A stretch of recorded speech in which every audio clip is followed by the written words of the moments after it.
नमस्कार दोस्तों, मेरा नाम है मनीष कुमार सिंह और स्वागत है आपका 4 पीएम महाराष्ट्र पे। दोस्तों, महाराष्ट्र में एक तस्वीर ने खलबली मचा दी है। शिंदे गुट और उद्धव गुट के नेता के बीच एक सीक्रेट मीटिंग हुई है और इस मीटिंग की खबर आने के बाद ही खलबली मची हुई है महाराष्ट्र की सियासत में। साथ ही साथ इस पर हम बात करेंगे और आपको और एक बड़ी खबर बताएंगे कि क्यों महाराष्ट्र में कहा जा रहा है कि विधानसभा चुनाव से पहले एनडीए गठबंधन बिखर जाएगा। ऐसा क्यों माना जा रहा है, ये भी हम अब बात करेंगे। लेकिन शुरुआत करते हैं सबसे पहले उस मीटिंग की जो कि शिंदे गुट और उद्धव गुट के नेताओं के बीच में हुई है। तो चलिए शुरुआत करते हैं।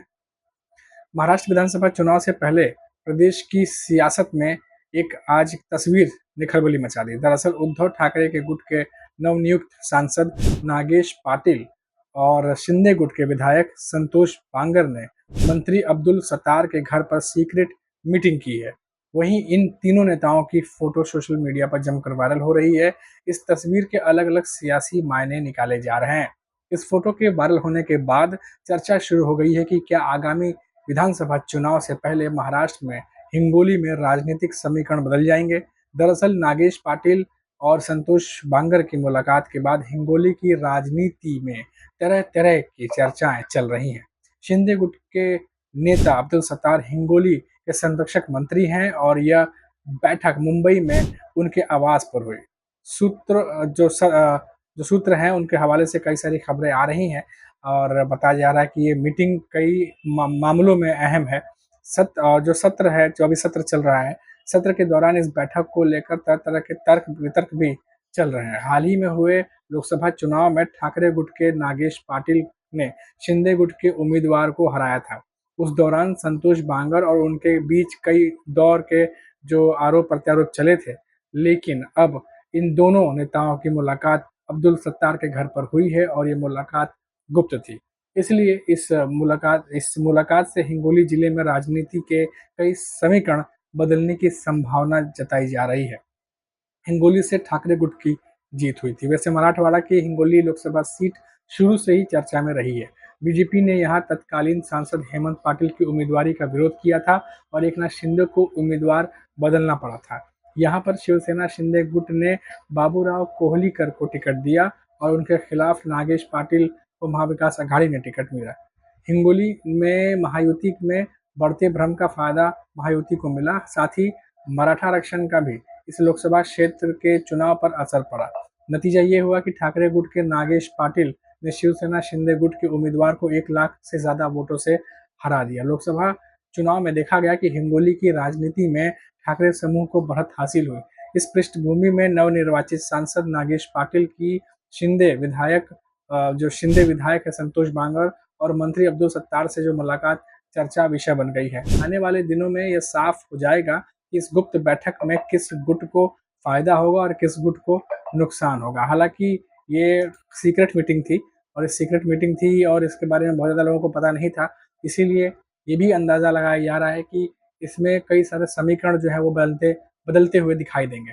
लेकिन एक बड़ी खबर जो महाराष्ट्र की राजनीति में चल रही है कि क्या विधानसभा चुनाव से पहले बिखर जाएगा एनडीए कुनबा।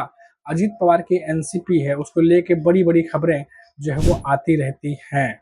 महाराष्ट्र में होने वाले विधानसभा के चुनाव से पहले वहाँ की सियासत, महाराष्ट्र की सियासत जो है कुछ और बड़े फेरबदल और उठापटक देखने को मिल सकती है। यह सियासी उठापटक एनडीए के घटक दल अजीत पवार की एनसीपी के साथ हो सकता है। सियासी गलियारों में चर्चा इस बात की हो रही है कि आने वाला विधानसभा चुनाव में अजीत पवार की पार्टी एनडीए से अलग होकर चुनाव लड़ सकती है, क्योंकि जिस तरीके से लगातार खबरें आ रही हैं पार्टी के भीतर या पार्टी के बाहर और गठबंधन में रह करके अजीत पवार की पार्टी बहुत ज़्यादा कंफर्टेबल नजर नहीं आ रही है। और जिस तरीके से उन्हीं के अंदर उनके पार्टी के नेता तरह तरह की बातें कहते हैं, कभी वो बीजेपी के खिलाफ बोलते हैं, कभी गठबंधन के खिलाफ बोल देते हैं पार्टी को लेकर के, कभी अपने मर्जी जो है वो अजीत पवार के सामने रख देते हैं कि वो कहाँ से चुनाव लड़ना चाहते हैं। और कभी कभी जो सीनियर नेता है वो खुलकर सीटों की डिमांड कर बैठते हैं। अब इसी लेकर पार्टी के भीतर कुछ बड़े नेताओं की ओर से चर्चाएं भी शुरू हो चुकी हैं और कि क्या इस बार जो है वो गठबंधन से अलग होकर अजीत पवार की पार्टी एनसीपी लड़ने वाली है। कहा यह जा रहा है कि अगर महाराष्ट्र में विधानसभा चुनाव को लेकर सीटों पर बेहतर तालमेल नहीं बना तो अजीत पवार अलग चुनाव लड़ सकते हैं। अंदरूनी तौर पर भाजपा और एनसीपी के नेताओं में इस बात की चर्चाएं खूब हो रही हैं। दरअसल लोकसभा चुनाव के नतीजों से यह बात स्पष्ट हो चुकी है कि अजित पवार की एनसीपी से भारतीय जनता पार्टी का फिलहाल कोई सियासी लाभ नहीं हुआ है। महाराष्ट्र में जैसे-जैसे विधानसभा चुनाव नज़दीक आते जा रहे हैं, ठीक उसी तरह वहाँ की सियासत ठीक उसी तरह महाराष्ट्र के सियासी जो पारा है वो गर्माता जा रहा है। महाराष्ट्र में सियासी जानकारों की माने जो एक्सपर्ट हैं, तो लोकसभा चुनाव के नतीजों के बाद एनडीए के कुनबे में सब कुछ ठीक नहीं चल रहा है। इसमें सबसे ज़्यादा सियासी उठापटक और भविष्य की राजनीति के लिहाज से अजित पवार की पार्टी एनसीपी को लेकर खूब चर्चाएँ हो रही हैं। स्थिति ये हो गई है कि अजित पवार की पार्टी के विधायक अमोल मितकारी ने एक बैठक में आने वाले विधानसभा चुनाव में अलग-अलग चुनाव लड़ने की बात तक कह दी थी। दरअसल महाराष्ट्र में आने वाले विधानसभा चुनाव में सीटों के बंटवारे को लेकर अभी से मंथन शुरू हो गया है। राजनीतिक जानकार और वरिष्ठ पत्रकार जो हैं यहाँ के महाराष्ट्र के, वो कई लोग ये मानते हैं और कहते हैं कि लोकसभा के चुनाव में जो प्रदर्शन अजित पवार की एनसीपी का रहा, उस लिहाज से उनको विधानसभा के चुनाव में मन मुताबिक सीटें मिलना नामुमकिन है।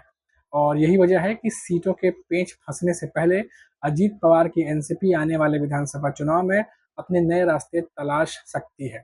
जानकारों का कहना है कि 288 सीटों वाली विधानसभा में इस वक्त भारतीय जनता पार्टी सबसे बड़ी पार्टी है। इस लिहाज से आने वाले विधानसभा चुनाव में एनडीए गठबंधन में भारतीय जनता पार्टी निश्चित तौर पर सबसे ज़्यादा सीटों पर चुनाव लड़ेगी। वरिष्ठ पत्रकार और राजनीतिक विश्लेषक जितने भी हैं, जब हमारी उनसे भी बात होती है और जितने भी कवर करने वाले लोग हैं, जो सीनियर जर्नलिस्ट हैं, जो महाराष्ट्र की अलग-अलग पृष्ठभूमि पर घूम रहे हैं, सबसे जब हमारी बात होती है तो ऐसा ही सुनने को मिलता है कि अब लड़ाई सबसे ज़्यादा एकनाथ शिंदे की शिवसेना और अजित पवार के एनसीपी को लेकर के ही होने वाली है। लोकसभा चुनाव के दौरान इस बात की चर्चा सबसे ज़्यादा थी कि विधानसभा के चुनाव में अजित पवार की पार्टी ज़्यादा से ज़्यादा सीटों पर चुनाव लड़ना चाहती है। इसीलिए लोकसभा चुनाव में कम सीटों पर वह राज़ी हुए थे। महाराष्ट्र की सियासत में चर्चा इस बात की भी है सबसे ज़्यादा हो रही है कि 288 सीटों वाले विधानसभा चुनाव में अजित पवार 35 से 35% सीटों पर यानी कि 100 सीटों पर चुनाव लड़ने की मांग रख सकते हैं। और साथ ही साथ जो एक्सपर्ट कह रहे हैं, वह इनका मानना है, जो एक्सपर्ट्स जो राजनीतिक एक्सपर्ट्स हैं, कि ऐसी मांग अगर एनसीपी की ओर से उठती है तो निश्चित तौर पर महाराष्ट्र के विधानसभा चुनाव में एनडीए के घटक दल खासतौर से एनसीपी से अलग होने की संभावनाएं और ज़्यादा प्रबल हो जाएंगी। तो एनडीए गठबंधन से क्या एनसीपी अलग हो जाएगी, इस बात को लेकर के तमाम अटकलें जोर शोर से चल रही हैं। वहीं लोकसभा चुनाव के परिणामों के बाद महाराष्ट्र में भाजपा के कुछ कार्यकर्ताओं और नेताओं की ओर से अजित पवार से अलग आवाज़ उठने लगी है। अजित पवार जो बोल रहे हैं उनसे अलग हट करके एनसीपी के नेता जो हैं वो आवाज़ उठाने लगे हैं। भाजपा के वरिष्ठ नेता बताते हैं और कई सारे ऐसे नेता हैं भाजपा के जो दबी ज़ुबान में ये बातें कहते हैं कि ये बात बिल्कुल तय है कि सीटों पर अगर कोई नाजायज़ मांग उठती है तो सबसे पहले उसे मिलकर बैठकर सुलझाने की कोशिश होगी और इसके इतर अगर कोई जिद जैसी स्थिति दिखती है तो फिर फैसला केंद्रीय नेतृत्व की ओर से निश्चित तौर पर लिया जाएगा। हालांकि महाराष्ट्र में लोकसभा चुनाव के प्रभारी रहे और उत्तर प्रदेश के पूर्व मुख्यमंत्री डॉक्टर दिनेश शर्मा कहते हैं कि उनका जो महाराष्ट्र में गठबंधन है वो आगे भी जारी रहेगा।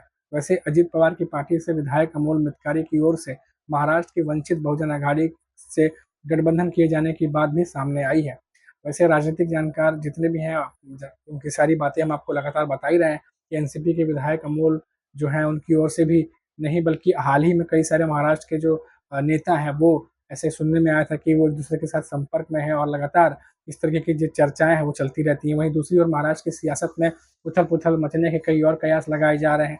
सियासी जानकारों का मानना है कि जिस तरीके से लोकसभा चुनाव में एनसीपी का प्रदर्शन रहा उससे सिर्फ गठबंधन ही नहीं बल्कि अजित पवार की पार्टी के भीतर भी नेता नाखुश हैं।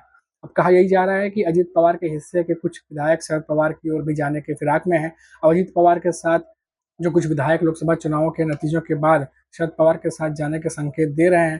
अब सूत्रों के मुताबिक इस बात की जानकारी और सियासी हलचल अजित पवार के एनसीपी को भी हुई है। यही वजह है कि आने वाले विधानसभा चुनाव में ज़्यादा से ज़्यादा सीटों पर मांग की चर्चा जो है वो पार्टी के भीतर से उठने लगी है, ताकि ये संदेश दिया जा सके कि आने वाले विधानसभा चुनाव में अजित पवार की एनसीपी पूरी मजबूती के साथ सियासी मैदान में उतरने वाली है। तो ये तमाम जो चर्चाएं हैं, सियासी सरगर्मियां हैं, ये हमने आपको बताई और साथ ही साथ बताई कि किस तरीके से अजीत गुट जो है उनकी मुलाकात उद्धव गुट के अजीत गुट माफ कीजिएगा शिंदे गुट की मुलाकात जो उद्धव गुट के साथ हुई है।